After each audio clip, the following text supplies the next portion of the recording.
Hello दोस्तों, एक बार फिर से स्वागत है आपका हमारे यूट्यूब चैनल असमडी एजुकेशन पे। दोस्तों, आज के वीडियो में हम बात करने वाले हैं एटॉमिक स्ट्रक्चर, परमाणु की संरचना। पिछले वीडियोज़ में हमने बात की थी some basic concept of chemistry, जिनकी एक प्लेलिस्ट बना दी गई है और उनका लिंक आपको डिस्क्रिप्शन बॉक्स में मिल जाएगा, आप वहाँ से उसको देख सकते हैं। तो वीडियो को स्टार्ट करने से पहले बता दूँ कि आज के टॉपिक में क्या होगा कि जैसे जैसे आपके थ्योरी होगी, लास्ट के कुछ समय में आपको उसके क्वेश्चंस भी करा दिए जाएंगे साथ ही, तो एक साथ क्वेश्चंस कराने की ज़रूरत नहीं पड़ेगी। पिछले में क्या किया था कि पहले थ्योरी की गई थी और लास्ट में एक वीडियो क्वेश्चंस का डाला गया था। अब इसमें क्या होगा, साथ साथ क्वेश्चंस भी आ जाएंगे। चलो वीडियो को स्टार्ट करते हैं कि एटॉमिक स्ट्रक्चर के बारे में जानते हैं। तो एटॉमिक स्ट्रक्चर के बारे में पढ़ने से पहले हमें सबसे पहले पता होना चाहिए कि एटम यानी परमाणु किसे कहते हैं। परमाणु किसे कहते हैं, इसकी रिसर्च किस प्रकार हुई, किस क्रम में हमने इसमें समय समय पर चेंजेस किए, इसके बारे में पढ़ेंगे। तो सबसे पहले देखते हैं कि एटम परमाणु है, एक ग्रीक भाषा का शब्द है। कौन सी भाषा का है? ग्रीक भाषा के शब्द एटोमिया से मिलकर बना हुआ है। ग्रीक भाषा का एक शब्द है एटोमिया, जिसका शाब्दिक अर्थ क्या है? जिसका शाब्दिक अर्थ क्या है? न काटे जाने वाला, अनकटेबल या अविभाज्य, नॉन डिविजिबल। मतलब कि उसे और भागों में डिवाइड नहीं कर सकते, उसे ग्रीक भाषा में एटोमिया से दर्शाया जाता है। तो सबसे पहले सन 1808 में, कब? 1808 में जॉन डाल्टन ने एक परमाणु सिद्धांत दिया। किसने? जॉन डाल्टन ने एक परमाणु सिद्धांत दिया, जिसे हम क्या कहते हैं? डाल्टन का परमाणु सिद्धांत। क्या कहते हैं? डाल्टन का परमाणु सिद्धांत। इस सिद्धांत के माध्यम से उन्होंने कहा कि पदार्थ की सूक्ष्मतम इकाई है वह एक परमाणु है। पदार्थ की सूक्ष्मतम इकाई क्या है? परमाणु। उन्होंने पदार्थ का मूल कण किसके बताया? परमाणु को।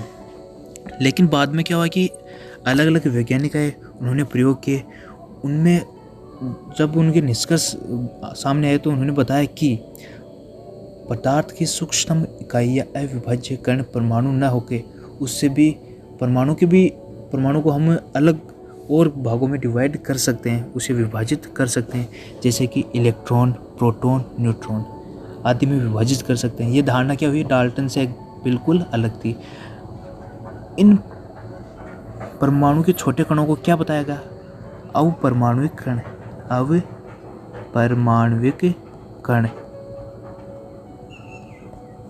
अवपरमाणुक कण बताया, जिसमें प्रोटॉन हो गया, इलेक्ट्रॉन हो गया, न्यूट्रॉन हो गया, साथ में पॉजिट्रॉन,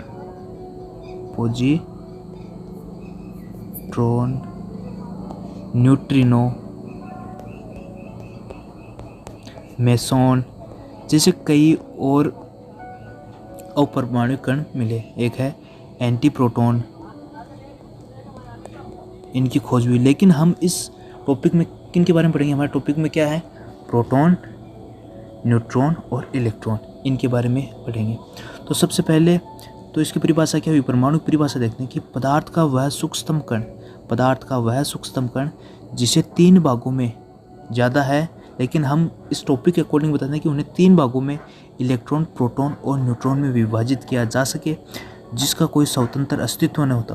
परमाणु का स्वतंत्र अस्तित्व नहीं हो, ये किसी भी रासायनिक अभिक्रिया में स्वतंत्र रूप से भाग ले सकते हैं, परमाणु कहलाते हैं। परमाणु का स्वतंत्र अस्तित्व नहीं होता और ये किसी भी रासायनिक अभिक्रिया में स्वतंत्र रूप से भाग ले सकते हैं, इन्हें क्या कहते हैं? परमाणु। और परमाणु आपस में मिलकर क्या बनाते हैं? अणु का निर्माण करते हैं। नेक्स्ट बात है, अवपरमाणुक कणों की खोज के बाद वैज्ञानिकों के सामने निम्नलिखित समस्याएं आई। कौन कौन सी समस्या आई? अवपरमाणुक कणों की खोज के बाद में, जैसे कि प्रोटॉन, इलेक्ट्रॉन, न्यूट्रॉन, इनकी खोज के बाद में वैज्ञानिकों के बाद कुछ समस्याएं, वो है क्या है? परमाणु के अवपरमाणुक कणों की खोज के बाद परमाणुओं के स्थायित्व का स्पष्टीकरण। परमाणु के अवपरमाणुक कणों के बारे में या उपपरमाणुक कणों की खोज हो गई, तो उसके बाद में उन्हें क्या कमी महसूस हुई? परमाणु का स्थायित्व किस प्रकार होता है, उसका स्पष्टीकरण हम किस प्रकार दें। नेक्स्ट बात की थी कि भौतिक तथा रासायनिक दोनों गुणों के पदों में एक तत्व की दूसरे से भिन्नता की तुलना, कोई भी फिजिकल प्रॉपर्टीज और केमिकल प्रॉपर्टीज, एक तत्व से दूसरे तत्व में उनमें विभिन्नता किस प्रकार है, परमाणु की हमने खोज की, उसके साथ हमने प्रोटॉन, इलेक्ट्रॉन, न्यूट्रॉन, उसके अवपरमाणु कणों की खोज भी कर ली, लेकिन हम उसके फिजिकल प्रॉपर्टी और केमिकल प्रॉपर्टीज़ को नहीं समझा पाए। उसकी एक एक बड़ी समस्या थी। नेक्स्ट है कि विभिन्न परमाणुओं के संयोजन से विभिन्न प्रकार के अणुओं के बनने की व्याख्या। किस प्रकार परमाणु एक दूसरे में से संयोजित होते हैं और अणुओं का निर्माण करते हैं, उसके बारे में एक बड़ी समस्या सामने आई। नेक्स्ट है परमाणु द्वारा अवशोषित तथा उत्सर्जित विशिष्ट विद्युत चुंबकीय विकिरण की उत्पत्ति तथा प्रकृति को समझना।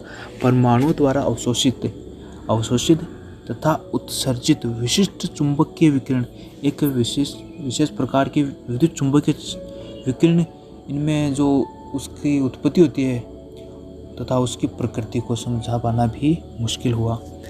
नेक्स्ट हम बात करेंगे कि अपरमाणुक कण किसे कहते हैं। परमाणु को जब हम छोटे भागों में और सूक्ष्म भागों में डिवाइड किया, जैसे प्रोटॉन, इलेक्ट्रॉन, न्यूट्रॉन जैसे भागों में डिवाइड किया, हम उनको क्या कहते हैं, अपरमाणुक कण। डाल्टन के परमाणु सिद्धांत में द्रव्यमान संरक्षण के नियम, स्थिर संगठन का नियम तथा बहुगुणिता अनुपात के नियम की सफलतापूर्वक व्याख्या की जा सकती है। डाल्टन ने जो सिद्धांत दिया परमाणु सिद्धांत, उसके द्वारा हम द्रव्यमान संरक्षण का नियम पढ़ सकते हैं, स्थिर संगठन का नियम और बहुगुणिता अनुपात के नियम की सफलतापूर्वक व्याख्या की जा सकती है। इन नियमों के बारे में हमने पिछले some basic concept of chemistry के पार्ट में हमने इनको अच्छी तरह से पढ़ लिया है। अगर आपने नहीं पढ़ा तो वहाँ से उसको देख लेना। नेक्स्ट बात है क्या कि उदाहरण के लिए जैसे कि कांच तथा एबोनाइट है। कांच अथवा एबोनाइट को जब रेशम या फर के साथ खींचते हैं तो एक विद्युत उत्पन्न होती है। यद्यपि इन परिणामों से विद्युत चुंबकीय परिघटना को समझना संभव हुआ, लेकिन सीधे तौर पर परमाणु तथा अणुओं की विद्युत प्रकृति समझने में सहायता नहीं मिली। जब हमने कांच को अथवा एबोनाइट को किसी रेशम या फर्श के साथ घिसे तो उससे क्या हुई, एक विद्युत की उत्पत्ति हुई।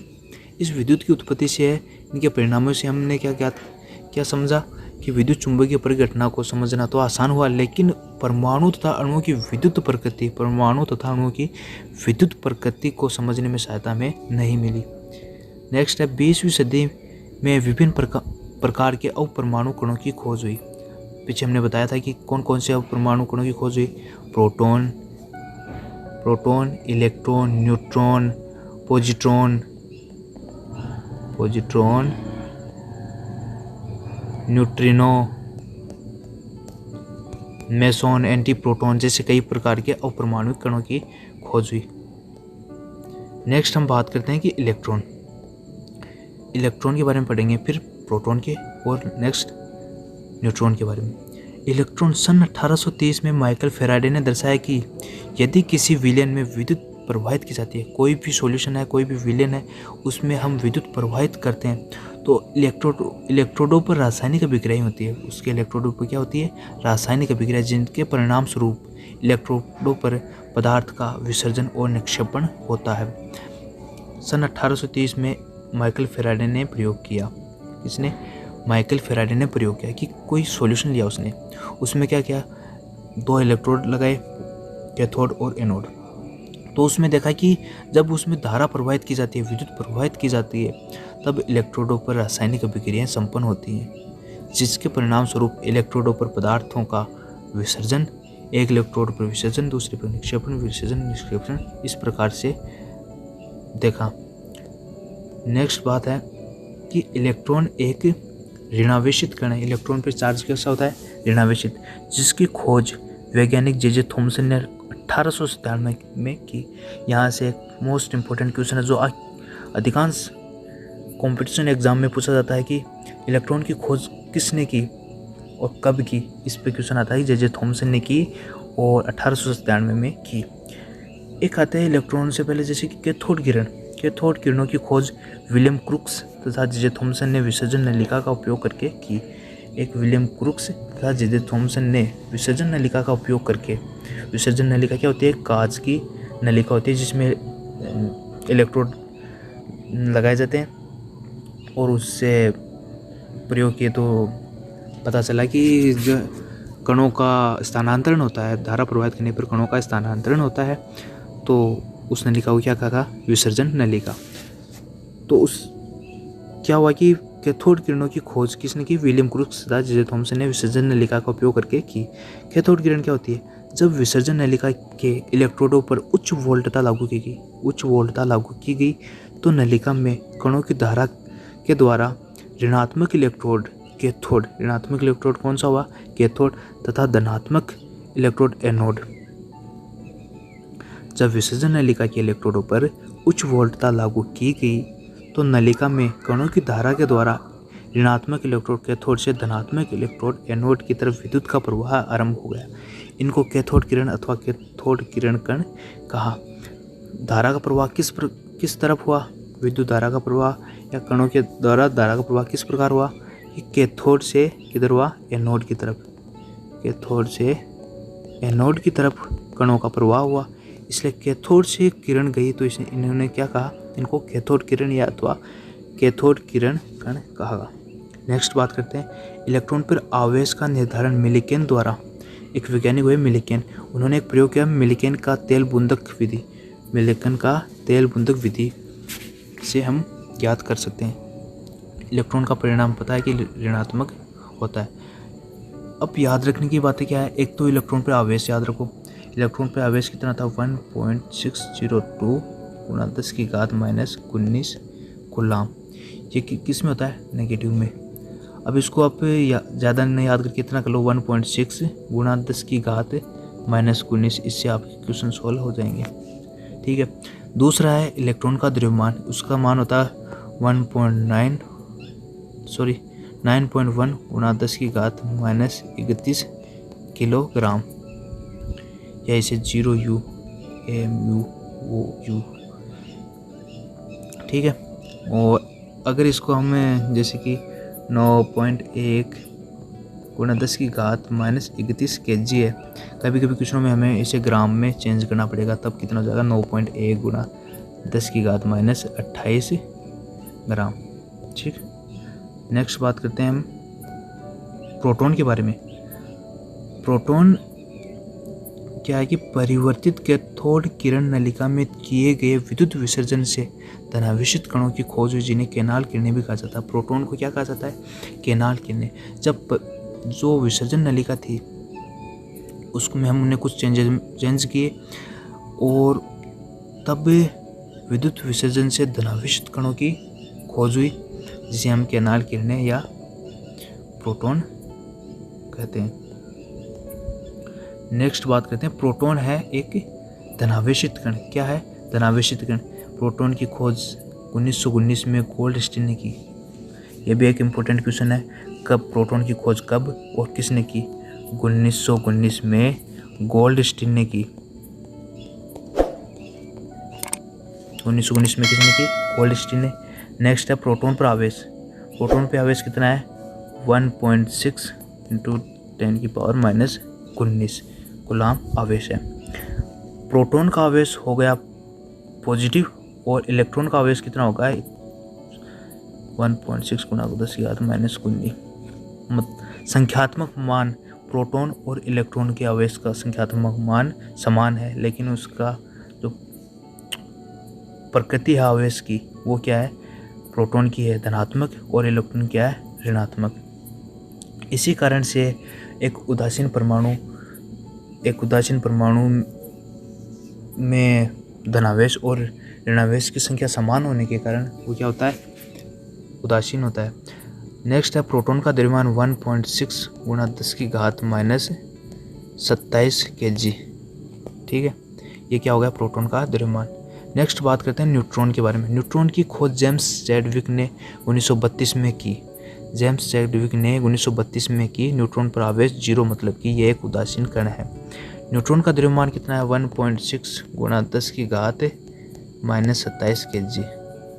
ठीक है, प्रोटॉन का द्रव्यमान और न्यूट्रॉन का द्रव्यमान बराबर है।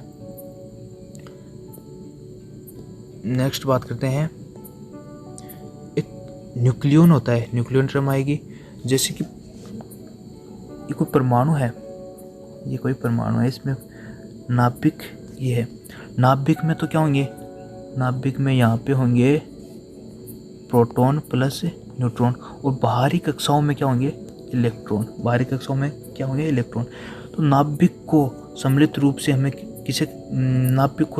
हम क्या कहते हैं, न्यूक्लियन, जिसमें प्रोटॉन प्लस न्यूट्रॉन की संख्या होती है, उन्हें क्या कहते हैं, न्यूक्लियन।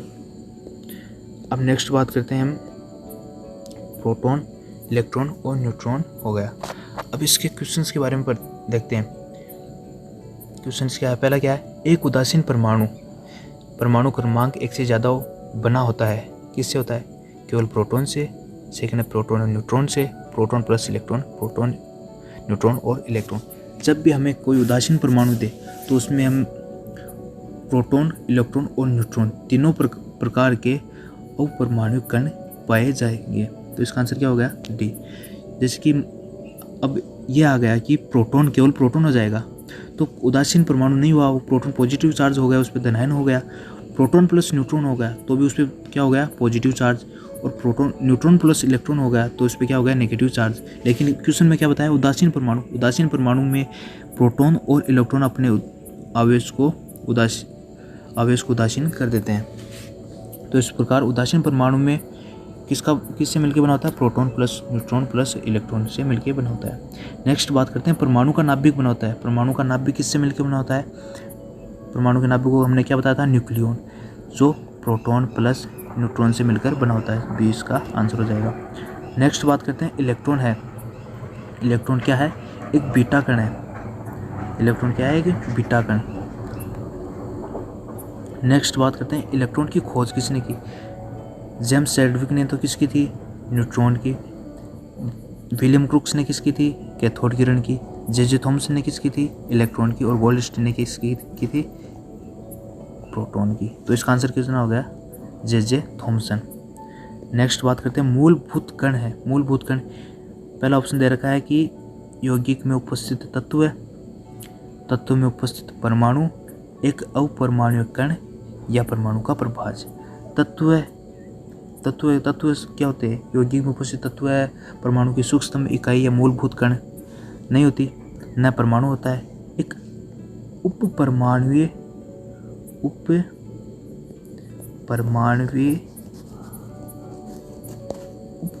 कण क्या होते हैं, मूलभूत कण होते हैं।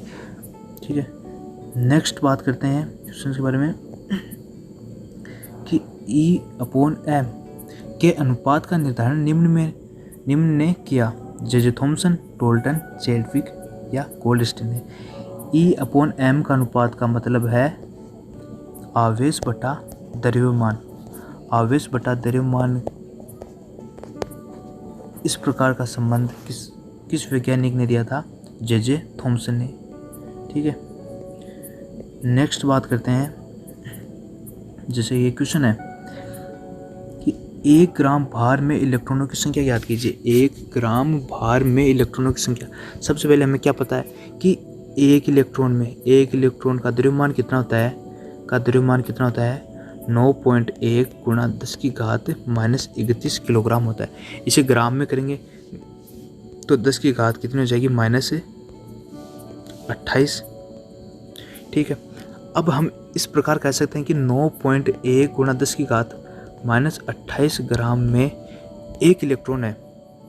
9.1 गुणा 10 की घात -28 ग्राम में एक इलेक्ट्रॉन है, तो 1 ग्राम में कितना होगा, तो इधर जाएगा तो इस भाग में चला जाएगा। 9.1 गुणा 10 की घात -28 क्या हो गया, 1 ग्राम भार में क्या हो गया, ये इलेक्ट्रॉन की संख्या हो गई।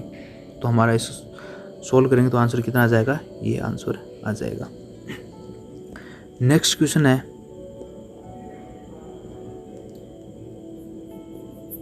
1 मोल इलेक्ट्रॉनों के द्रव्यमान और आवेश को याद कीजिए। 1 मोल इलेक्ट्रॉन को, सबसे पहले देखते हैं कि 1 मोल इलेक्ट्रॉन में इलेक्ट्रॉन कितने होते हैं। हमने क्या बताया था कि 1 मोल इकाई कोई भी हो, उसमें घटक परमाणु या घटक के जो भी होंगे घटक उसके, उनकी संख्या कितनी होगी, 6.022 गुणा 10 की घात 23, जिसे हमने अवोगाद्रो संख्या कहा था। तो 1 मोल इलेक्ट्रॉन में कितने होंगे, इतने इलेक्ट्रॉन होंगे। नेक्स्ट है कि अब द्रव्यमान, 1 इलेक्ट्रॉन का द्रव्यमान कितना होता है, 9.1 गुणा 10 की घात -28 ग्राम होता है। अब यहाँ पे क्या पूछा, 1 मोल इलेक्ट्रॉन का, 1 मोल इलेक्ट्रॉन का द्रव्यमान पूछा है। 1 मोल इलेक्ट्रॉन का द्रव्यमान याद करेंगे तो 1 मोल इलेक्ट्रॉन का द्रव्यमान 1 इलेक्ट्रॉन का कितना होता है 9.1 गुणा 10 की घात -28। देखो कि 1 इलेक्ट्रॉन का होता है 9.1 गुणा 10 की घात -28 ग्राम होता है।